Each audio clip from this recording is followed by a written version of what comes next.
Oh my God, என்ன speed மக்களே! அந்த பாட்டில் சுத்தின ஸ்பீடு இருக்கு பாருங்க, வேற லெவல்ல சுத்துச்சு. நாங்க வெயில் கொஞ்சம் மந்தமா இருக்கிறதுனால காத்தும் இல்ல, ஒண்ணும் இல்ல. கொஞ்சம் தூரமா போயிட்டு இருந்தோம். அதனால அந்த டைம்ல பார்த்தா பாட்டில் இருக்கிற பாதி லைனை வலிச்சிடுச்சு. வீடியோ எடுக்கிற தம்பி கூட பாருங்க எங்க இருந்து எடுக்காரு பாத்தீங்களா? அவளும் நம்ம ட்ரைனிங் தான், வேற எதுவும் இல்ல. சரியான மீன். இன்னைக்கு வேட்டைனா வேட்டை அந்த மாதிரி வேட்டை போடணும். ஃபர்ஸ்ட் மீனே ஜஸ்ட் மிஸ், விட்டுட்டு இருப்பேன். அது கொஞ்சம் கேட்ச் பண்றதுக்கு பால் மாறாம எகிரி பிடிச்சிட்டேன் மகள, அதனால தெரியும். ஏன்னா ஃபர்ஸ்ட் மீன் மிஸ் பண்ணா மனசு ரொம்ப கஷ்டமாவே இருக்கும். உங்களுக்குலாம் எப்படி இருக்கும் சொல்லுங்க, கமெண்ட் பண்ணுங்க. உங்களுக்கும் அப்படிதான் இருக்குமா? மீன் மாட்டி மிஸ் பண்ணா ஃபீல் பண்ணுவீங்களா? சொல்லுங்க. இது செகண்ட் மீன். இந்த மாதிரி ஒரு 6 மீன் போடும். 6 மீனா? வயிற்றுல மாட்டின்னு நினைக்கிறேன் அதுல. ஆமாக்கல, 6 மீன் பிடிச்சோம். கொஞ்சம் பட்டியா ஜிலேபி போகுது கூண்டில பிடிச்சாரு. ஏன் சொல்றேன்னா, அந்த மீன் பிடிக்கிற என்ன ரொம்ப இன்னைக்கு மீன் பிடிக்கிற அந்த ஒரு எக்ஸ்பீரியன்ஸ், அந்த ஒரு நம்பிக்கையா சொல்ல முடியாது. பால் செட்டை வலிக்கும் போது இருக்க அந்த என்ஜாய்மெண்ட்லாம், அது எப்படி சொல்றது, ஒரு ₹1,00,000 கொடுத்தா கூட வராது போல, அந்த மாதிரி ஒரு ஜாலி என்ஜாய்மெண்ட் ஃபிஷிங்ல.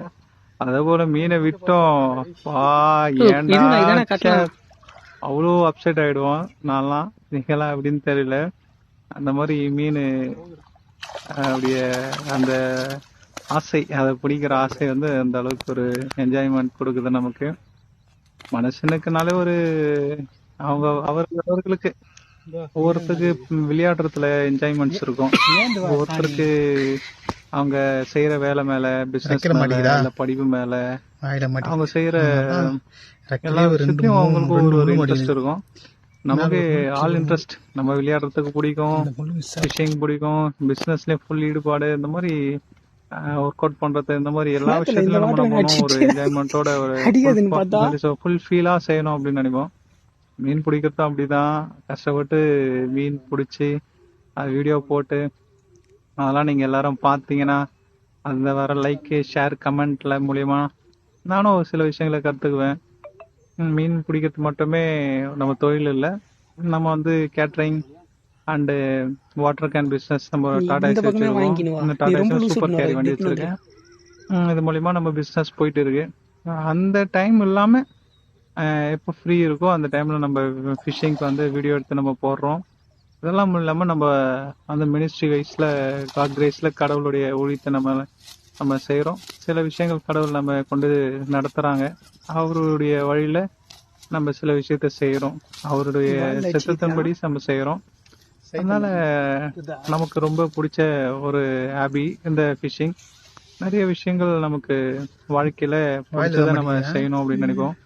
பாத்தீங்கன்னா அந்த பால் செட்ல அந்த பாப்பப் வந்து வாய் உள்ள மாட்டல, வாய் வெளியே மாட்டிச்சு.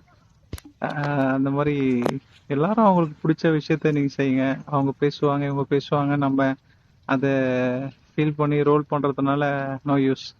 அந்த தண்ணி பார்த்தீங்கன்னா அப்படியே காத்தே இல்லைங்க. ஸோ அப்படியே சைலண்டா இருக்கு. அந்த மீன் வலிக்கும் போது அந்த மீன் வர அந்த இதுவே அலை தெரியும். அவ்வளோ நேச்சுரலா. தம்பி என்னன்னு தெரியல, மீன் மேல கஷ்டமானது தெரியல. வீடியோ எடுக்கும்போது தூரமா எடுத்தேன், திட்டி விட்டடி, கிட்ட வாடா அலுசு அப்படி திட்டி அதை சொல்லி எடுத்தேன்.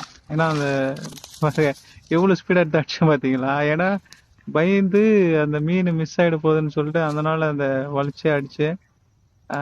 எல்லாருக்கும் அந்த ஸ்பீட்னஸ் கஷ்டம் தான். ஏன்னா அந்த ஸ்பீடா அடிச்சோம் அப்படின்னா மீன் மிஸ் ஆகுறது வாய்ப்பு இருக்கு. முள்ளு வாய் கிழிச்சிட்டு. நான் எப்பவுமே ஒரு விஷயம் பார்ப்பேன்னா, முள்ளு கரெக்டா நல்லா மாட்டியிருக்கா அப்படின்னு பார்த்துக்கிட்டு கிட்ட வரும்போது பார்த்துப்பேன். பார்த்துட்டு தான் அதுக்கேற்ற மாதிரி அதோடைய வேலையை நம்ம முடிப்போம். இன்னைக்கு பார்த்தீங்கன்னா நல்ல மீன் வேட்டை கிடச்சிது. நானும் தம்பியும் ஷேர் பண்ணிட்டு அழகாக வீட்டுக்கு வந்துட்டோம். உண்மையால இந்த மீன் வந்து ரொம்ப டேஸ்டாக இருக்கும், ரோகு மீன். எப்பவுமே நீங்கள் வாங்கினீங்கன்னா ஒரு 1.5 கிலோ, ஒரு 2 கிலோக்குள்ளே வாங்குங்க. அந்த சைஸ்ல இருக்கிற மீனா ஒரே மீன் அந்த சைஸ்ல இருக்கதான் பார்த்துவாங்க. பெரிய மீனா 5 கிலோல ஒரே மீன் இருக்கும், 4 கிலோல ஒரே மீன் இருக்கும். அந்த மீன்லாம் வாங்கினீங்கன்னா உண்மையா சொல்றேன், டேஸ்ட் ரொம்ப நல்லா இருக்காது. மீன் சாப்பிட்ற மாதிரி இருக்குமே கண்டி ஒரு டேஸ்ட் இருக்காது. அதே இந்த மீன்லாம் பார்த்தீங்கன்னா குழம்பு செஞ்சாலும் நல்லா இருக்கும், வரத்தாலும் அவ்வளோ சூப்பராக இருக்கும். அது மாதிரி எங்கள் ஊர் ஏரியாவில் பார்த்தீங்கன்னா கடலாத்தி இல்லை, ஃபுல்லாக வந்து கடலாத்தி இல்லாமல் அப்படியே ஒரு ஆறு மாதிரி இருக்கும். அதனால மீன் வேறு லெவலில் டேஸ்ட்டாக இருக்கும் எங்கள் ஊர் ஏரி மீன். யாருக்காச்சும் மீன் தேவைன்னா கூட சொல்லுங்கள். நியர்பை, நான் செங்கல்பட்டில் இருக்கேன், நியர்பைல இருந்தீங்கன்னா பாசிபிள் கொடுக்கறதுக்கு. தேங்க்யூ மக்களே. நம்ம சேனல் லைக் பண்ணுங்கள், ஷேர் பண்ணுங்கள், கமெண்ட் பண்ணுங்கள். மறக்காமல் உங்கள் சப்ஸ்கிரைப் பண்ணி விடுங்க. நிறைய பேருக்கு நம்ம சேனலை பற்றி கொஞ்சம் ஷேர் பண்ணி கொஞ்சம் இன்னும் நிறைய லைக்ஸ் வர ஹெல்ப் பண்ணுங்க. தேங்க்யூ மக்களே. God bless you. Love you all. தொடர்ந்து சப்போர்ட் பண்ணுங்க. தேங்க்யூ.